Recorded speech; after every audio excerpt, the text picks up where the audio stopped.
지난 주말 청와대 국민청원 게시판에 이런 제목의 글이 하나 올라왔습니다. 외부와 단절된 채 하루하루 쓰러져가는 영화배우 누구누구를 구해주세요.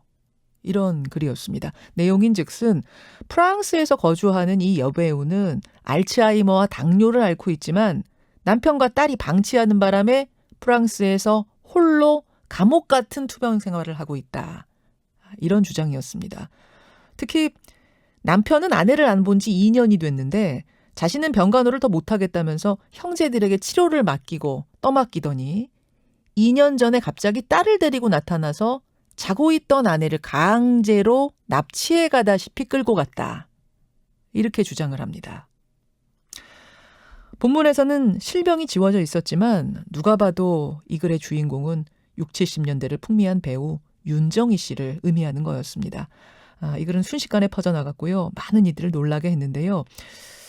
저희가 수소문 끝에 윤정희 씨와 남편 백건우 씨를 모두 잘 아는 오랜 지인 한 분과 연락이 닿았습니다. 자, 자초지종을 직접 들어보도록 하죠. 익명으로 연결합니다. 선생님 나와 계십니까?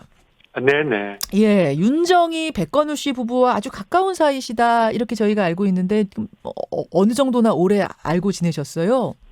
한 23년 정도 아주 가까이서 자주 만나고 또 이제 뭐 여러 가지 행사도 같이 했고 그렇습니다. 23년 지기. 예. 우선 백건우 씨 반응이 궁금한데 지금 이 국민청원 올라온 글을 보고는 뭐라고 하세요? 너무 황당해 하시더라고요. 예, 전혀 사실과 다른 어떤 청원 내용이 이제 올라와 있으니까 너무 황당하고 당황해 하시죠. 황당하다. 네. 자, 그러면 국민청원에 올라온 내용을 하나하나 좀 확인해 보겠습니다. 우선 네. 윤정희 씨가 당뇨와 알츠하이머를 앓아서 돌봄이 절실한데도 프랑스 외곽 아파트에 혼자 방치된 채 외부와도 단절돼 있고 감옥 같은 생활을 하고 있다. 정말 이렇게 사십니까?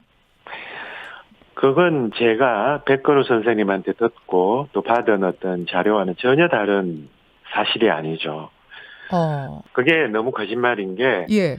작년에 가을에 윤정희 선생님 생일 때 네. 그 음식점에 가서 가족들이 찍은 사진도 저한테 왔고요. 그리고 지난 크리스마스 때 네. 이렇게 가족끼리 따님하고 손자하고 파티하는 사진도 받았고요. 또 저는 윤정희 선생님이 그렇게 춤을 잘 추시는 줄 몰랐어요. 프랑스 여성 두 분이 그 실에 있고 네. 손자가 있는데 음악에 맞춰서 너무도 즐겁게 춤을 추는 동영상이 저한테 한번 보내주신 적도 있었고요. 또 윤정희 선생님이 따님 아파트 옆에 이렇게 사세요. 네. 근데 베란다가 이렇게 동그랗게 돼 있는데 예. 아침에 따님이 악기를 연주하는데 뭐 따님 모습은 안 보이는데 악기 소리만 들려요. 예. 저쪽 먼 곳에서 윤정희 선생님이 악기 소리를 듣고 막 활짝 웃으면서 손을 막 흔드는 영상도 보내주셨고요. 자, 잠시만요. 그 예. 영상을 지금 저희한테 보내주셨잖아요, 선생님께서. 선생님께서 제공하신 그 영상, 그러니까 예. 딸이 바이올린 연주자죠. 네네. 따님의 바이올린 소리에 맞춰서 윤정희 씨가 베란다에서 손을 흔들면서 이렇게 반기는 모습을 저희가 지금 유튜브와 레인보우를 통해서 보내드리고 있습니다. 예. 네. 조금 멀리 잡히긴 했는데 이게 그러니까 따님이 찍으신 거죠? 누가 찍었는가는 모르고. 그건 모르고요. 예. 윤정희 씨가 그리고 지금 그거는 작년 봄쯤에 저한테 보내주신 작년 봄쯤에. 예, 작년 봄. 예, 지금 손을 힘차게 흔들고 이렇게 즐거워하는 듯한 모습, 요런 영상. 지난 크리스마스의 파티라면은 이게 불과 한 두 달 전이라는 이야기인데 그때도 가족들이 다 모였다고요? 모여서 백건우 선생님이 이렇게 찍어서 예. 핸드폰으로 찍어서 저한테 전송을 해줬는데 예. 지금 2년 동안 못 만났다 하는 거는 정말 황당한 거짓말이죠. 그 동영상은 혹시 저희에게 제공해 주시긴 어렵습니까? 그걸 왜 그 청원에서 제가 공감하는 게 딱 하나가 있습니다. 나이보다 20년은 늙어 보인다라는 거죠. 그게 윤정희 씨? 20년은 아니더라도 네. 윤정희 선생님이 계속 활동을 하다가 병으로 인해서 집에만 있으시다 보니까 예. 꾸미지도 안 하고 염색도 안 하니까 백발의 할머니처럼 보여요. 예. 그러니까 그 모습이 참 안쓰러운 거예요. 너무 나이 들어 보이는 여성분들이 안 하면 화장도 안 하고 집에만 있으니까 그렇게 예. 보여서 제가 그건 뭐 제공을 못 한다고 말씀드렸어요. 뭐 그 심정은 이해합니다. 예, 여배우의 그 노인으로서의 어떻게 보면은 좀 활기를 잃은 모습, 이런 모습, 안쓰러운 모습을 보여주는 게 이게 본인의 허락 안 받고는 좀 쉽지 않다는 말씀이에요. 그렇죠. 그걸 저를 믿고 보라고 이래 잘 있다고 했는데 제가 그걸 여기저기 보여줄 수는 없는 거죠. 여하튼 지금 인터뷰하시는 선생님께서 확인은 하셨다. 크리스마스 파티, 영상, 사진 이런 것들 분명히 가족들과 교류하고 돌봄을 받고 있다는 거는 내가 계속 들어왔다 그 말씀이에요. 보고 들어왔다. 계속 들어왔죠. 그리고 하루에 간병인이 간호사 한 사람, 또 중국계 동양계 간병인이 한 사람, 또 저녁 5시에 또 한 사람이 온다고 백건우 선생님이 분명 저한테 그랬는데 저녁 5시에 오는 사람은 아마 국가에서 보내주는 사람이 아닌가 싶기도 해요. 제 생각은. 2명의 간병인. 네. 어떻게 청원에서 그런 어떤 뭐 2년 동안 안 봤다 이런 얘기가 뭐 또 간병인도 없다. 그럼 백 선생님이 저한테 전부 거짓말을 했다는 거예요. 근데 지금 들으시는 분들이 의아하실 거예요. 그러면은 따님이 직접 돌보면 되지 왜 옆에다가 따로 집을 마련해서 간병인을 거기다가 붙이고 요새 어린이 둔 집에서 CCTV 이렇게 설치하거든요. 보통 그렇듯이 CCTV 설치해서 어머니를 보고 계실까? 그냥 같이 살면 모시고 살면 되는 거 아닌가? 의아하실 수도 있어요.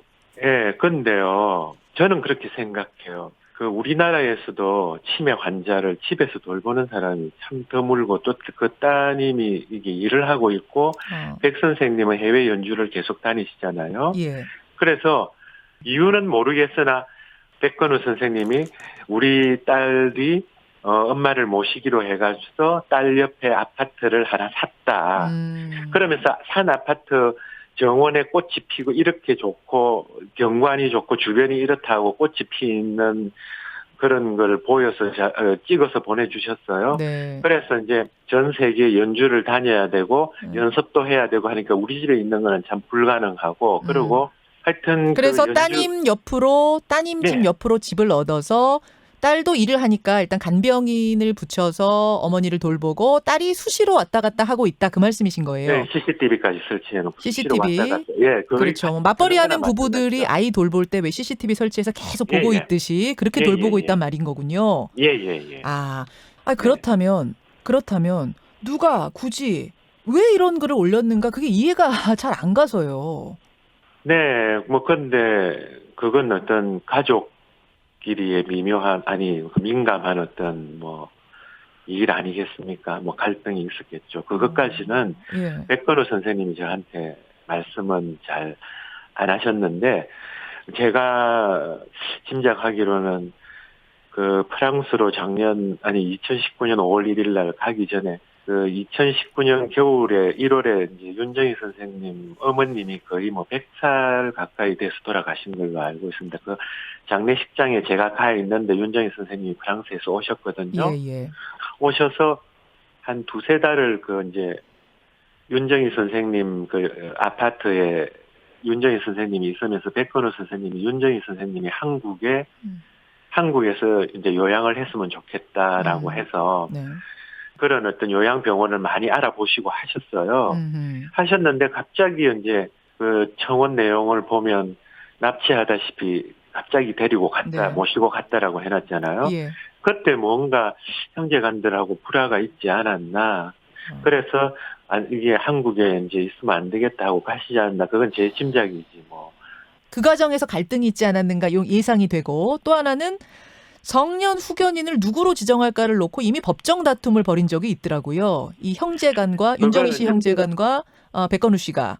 프랑스 가시고 난 뒤에 한국에 있는 형제들이 우리가 한국으로 모셔가야 되겠다. 뭐 이래서 이제 그 후견인을 놓고 법정 소송을 했는데 근데 제 입장을 한번 생각을 해봤습니다.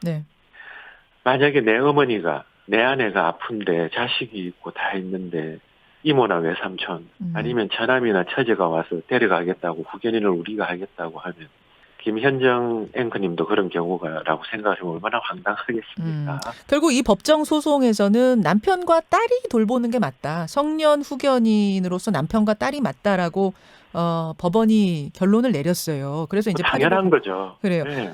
알겠습니다. 지금 뭐 백건우 선생님 많이 충격받으셨겠어요. 뭐 굉장히 지금 환자를 돌보고 있고 그런 것도 힘든데 이런 일까지 있으니까 너무 그러시겠죠. 잠을 전혀 못 주무신 것 같더라고요. 어제 통화하는데. 그러니까 어제 아침에 여기가 아침이면 프랑스가 거의 새벽인데 네. 전화 통화가 되는 거 보면 잠을 못 주무시는 것 같아요. 어제도 통화하셨군요. 예. 네, 입장 그리고 발표했죠. 또 저 2월 10일이면 모레인가요? 내일인가요? 2월 그때 10일이면 모레입니다. 예, 수요일. 네, 한국에 오신대요. 백건우 선생님.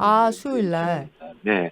오셔서 어떤 인터뷰를 하시든지 기자회견은 아니지만 입장을 밝히시겠다고 하고요. 알겠습니다. 청원자에 대해서 명예훼손 같은 법적 대응에 나설 것으로 이렇게 알고 계신다는 말씀.